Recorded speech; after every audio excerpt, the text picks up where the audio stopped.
Today's event, we have a very special guest who is interpreting through American Sign Language through ASL. This is Miss Mandy David. So thank you, Miss David, for volunteering your services. We have our host for today's event. This is Dr. Josh Bondi and his friend Phil from the McCaw School of Mining. So Dr. Bondi, before we begin, if you could introduce yourself and your guest today.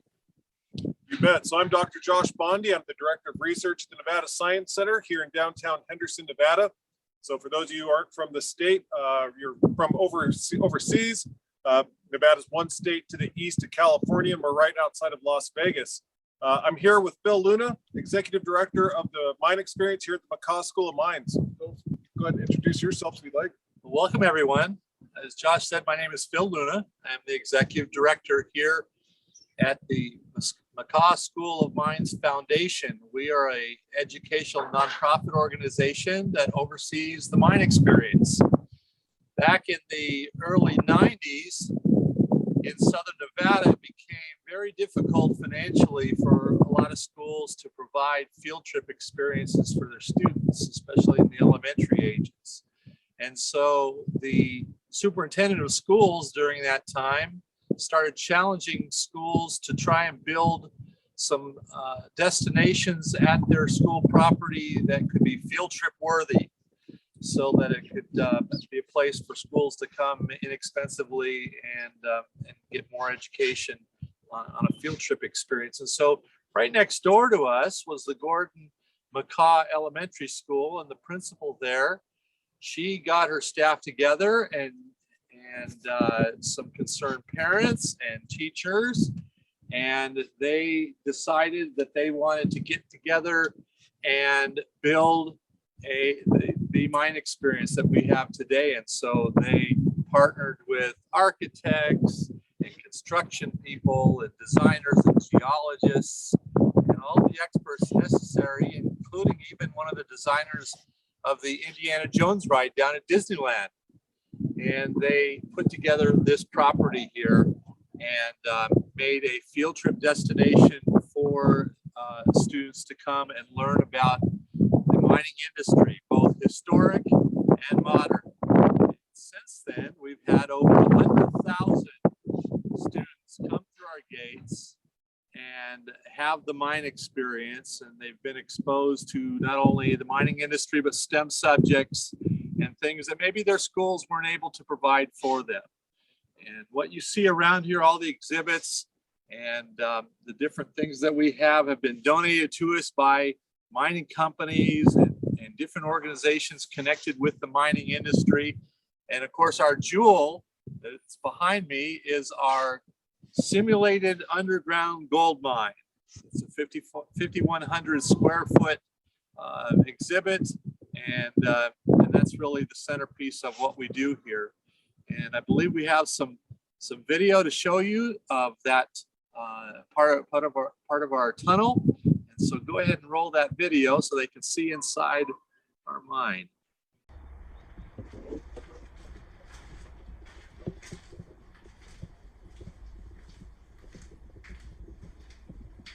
This first room is our rocks and minerals room. We have all kinds of rocks and minerals on display.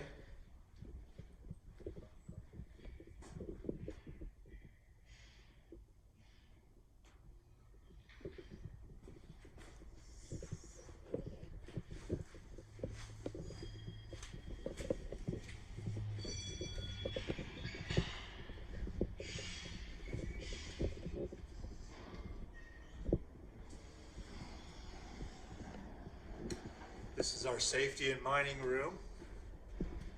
We display all kinds of items, of equipment, different things having to do with safety and mining that have been used throughout history.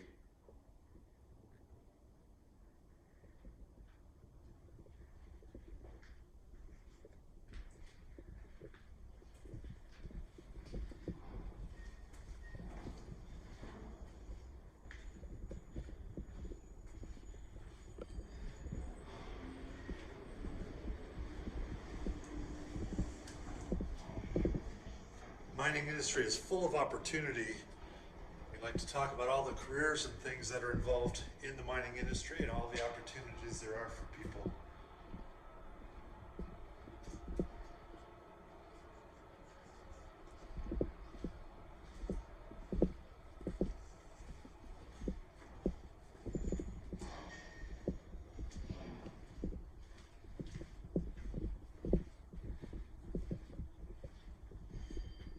There are so many things in our lives that we take for granted that we wouldn't be able to have without mining.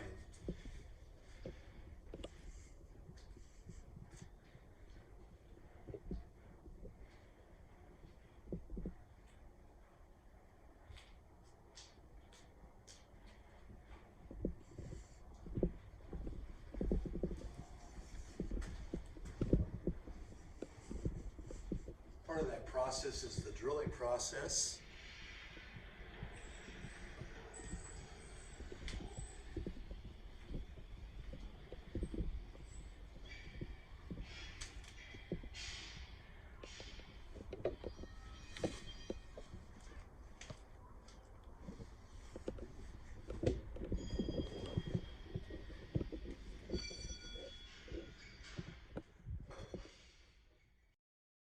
Now, some of you might be wondering why we did a simulated underground gold mine.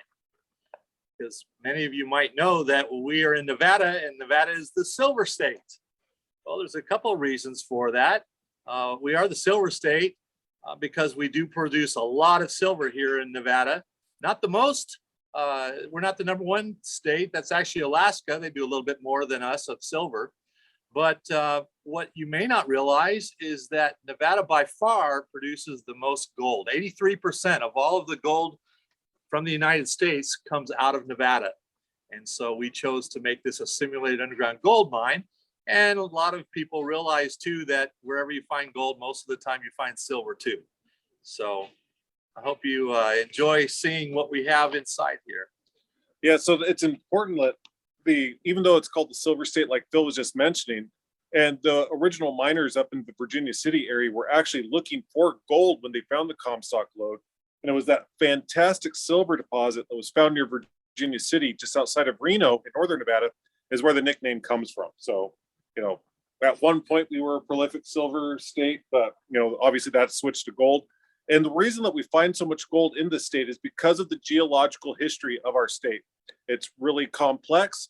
There's been a number of big mountain building events which have occurred since about 320 million years ago, and again about 250 million years ago, and again about 200 million years ago, with the last big one being about 100 million years ago, and then finally culminating with the landscape that we see around us today.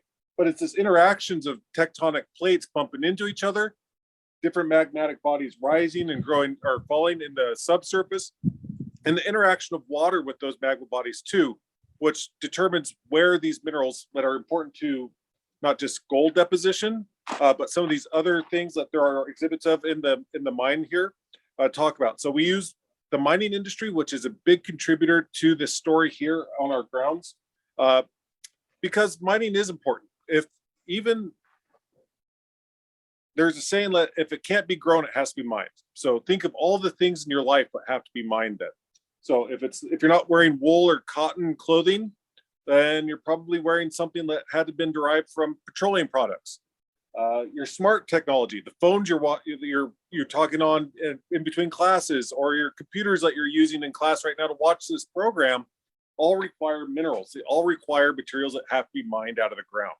And so mining has a long tradition of not just extraction, but in scientific innovations. And so science has progressed along with mining to the point now where in the mining industry, there are people that run the equipment that are physically out there digging up rocks, to all the way to the chemists who are breaking down the rocks at a chemical scale, extracting only those elements, those metals, those materials that are useful for what we need them for. I guess from a scientific perspective, there's a couple of terms that we like to throw around when we're talking about mining. So the first is ore. So an ore, maybe you've heard this term before. Ore is just a technical term for a rock that's worth money. So if you go pick up a rock in your front yard, it's probably not worth money. That's not going to be ore. But if you can make a buck off it, that's technically an ore. So that's one term. I was hoping we could pan around and kind of show some of the artifacts in the background. Phil, are you okay with that? All right, so in the back, you can see a stamp mill. Do you know the history behind that artifact there? That particular stamp mill was donated to us. It comes from the early 1900s, and the stamp mill was used to literally stamp with metal pistons the rocks to grind them down into smaller rocks so that they could extract from them whatever they were looking for. And that particular one is very similar to one that was up in Goldfield, Nevada. Let's see, we have, what's the corkscrew thing here also to the right of the stamp mill? Just to the right of that, you've got this underground train here that was donated to us by the Nevada test site. And that's the type of underground train with a very low profile there that people would ride down into the mine to go to work. It would also carry in explosives. It would also carry out all the things that they found. What about this big black ground thing over here? The tire you see there, Make sure that's I get it in the frame. There we go. That's one big tire. I'll go stand by it for scale real quick. Yes. In open pit mining, you are finding the materials and you're hauling it out using hauler trucks. And the hauler trucks use those type of tires. There's 6 of them on a hauler truck. You might be able to see the picture just to the right of Josh there. And each of those 6 tires cost about $40,000 a piece. And so you're talking about $240,000 worth of tires on each truck. And every 6 months, they change the tires to make sure they don't blow because it's a big safety hazard. So you've got about $500,000 worth of tires on each truck. But you know, when you get about $1,300 for a half a teaspoon of gold, you can buy a lot of tires. All right, so there's the big green machine over here. We call that our big green monster. The big green monster. That is a drill that actually drills down into the ground for 2 purposes. One is for exploration, so they can determine what's down there to see if they want to create an open pit mine and mine for precious materials. And also, if they like what they find is now they have a pre-drilled hole where they could drop explosives down into and start that process. Yeah, so this is another really important part about the mining industry and how it overlaps really heavily with science, is that in that drill rig where they're drilling down and rock chippings are coming up, they have to have a geologist on each one of these rigs that goes through each of those chippings to identify the rocks the rig is actually drilling through. And then once they pull up the cores, which is actually a sample of the subsurface, the geologist goes through the core and identifies all the individual rocks, what types they are, what minerals are in them, what the chemical composition of those minerals are. And like Phil was saying, maybe it's something worth pursuing or not pursuing from an economic perspective. I just want to throw in one more thing here real quick while we've got it in the frame from a biological perspective. Since, you know, we're doing science, for some of you that are not from Southern Nevada, this plant that's in front of the green monster might look a little odd. Maybe you've seen it in old Western movies and such, but that is a Joshua tree. So that's its scientific name, Yucca brevifolia, but that is a type of yucca plant which is native to just the Mojave Desert. So if you're curious what this weird looking tree thing is, that's a Joshua tree. Now, a lot of these mining processes might seem very invasive on the land, and a lot of people have mistakenly felt that mining really damaged our earth, and that could be,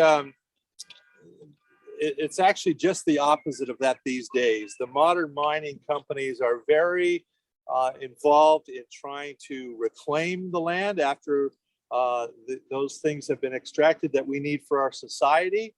And they're very cognizant of trying to repair and replace and make the land back to the way it was before they had done their mining operations. So they really are, the mining companies really are a great partner with us, with our world, and trying to have a great environment. All right. So Mr. Krause, if you want to kick it to, if anybody's got questions, we'd be happy to entertain those. Yeah, we've had a number of questions. Thank you, Phil. Thank you, Dr. Bondi. We have a question that was given by students here in the United States, and it was given by one of the students in Spain. And they want to know, is there more gold deposited where water one time flowed? So gold deposits form by a number of different ways. So the gold that's predominantly mined in the United States right now across northern Nevada is called Carlin type gold. So that's named after the town where this type was originally discovered. And this is not the big, pretty gold nuggets like you think of, like the California 49ers were after. This stuff is microscopic. And so it was disseminated by groundwaters, which were interacting with magma. And so the water came in, stripped the gold and some other minerals out, some iron, some arsenic, and then percolated out into the surrounding limestone. So they're actually mining limestone to get the gold. And the gold is microscopic, like I mentioned. So if they get maybe half an ounce of gold per ton of limestone processed, that's considered ore. So that's valuable rock. So water does play a role in that regards here in Nevada. I just mentioned the 49ers. So that was the famous gold rush to California in 1849. They were looking for placer gold. And so placer gold is gold that gets winnowed down. So all the light stuff gets washed away by water and leaves behind heavy minerals like gold. You might have seen people that are panning for gold. That's a way of doing placer mining. One of our students in Italy, and ironically, this one also came from the United States, they want to know, how long did it take to create the McCaw School of Mines? And how long did it take to find all of the materials that are at the McCaw School of Mines? Well, it was quite a process. They first had to start raising the money, and they actually got the attention of then Governor Miller's wife, and she helped a lot in the process of creating this place. And once they had raised the money, they started going out and looking for partners that would help with the construction companies and different ones. And so that process took, I believe, a couple of years. The mine behind us was created first, and then I think in your other shot you may have seen our visitor center that came a few years later. So it was really over several years that this process took place before we could open up. And as I said, we've had over 100,000 students, but just until a few years ago we had never been open to the public. We had only been doing school tours, and so just a few years ago we finally started opening up to the general public and letting everyone see this place. And thank you for sharing with us today. One of the students wants to know, how much dynamite would be needed to blow a hole in a mountain? It depends how big a hole you want to make. I felt like that was a good answer. So there's an entire sub-discipline in engineering called mining engineering. And I had a friend who was a mining engineer, and he said it was the greatest job in the world because he got flown to Australia, South Africa, Canada, across the United States, simply to blow stuff up. So it just depends what you're going through. One thing I found in my career as a paleontologist and geologist, that every single project's different.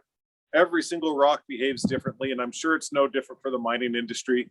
If you're going through soft stuff, you probably might need maybe a quarter stick of dynamite. If you're going through really hard crystalline stuff, you're probably needing a lot more. So I would say it just depends. One of our friends in Germany, they want to know, how much do the mines cost? Like, what are the prices range? The large drills. The drills? Yeah, the large drills. Sorry, I'll rephrase this. How much do the large drills cost? One of the students wanted to know. The only figure I've heard is for the drill bits, which is the very tip that cuts through the rock initially, not for the whole drill rig. A drill bit, so just one single piece on that piece of equipment, can cost over $50,000. So, but if you think that's the heart of the machine that's cutting through the bedrock and collecting the sample, so the drill bits are extremely expensive. The rest of the machine is similarly expensive.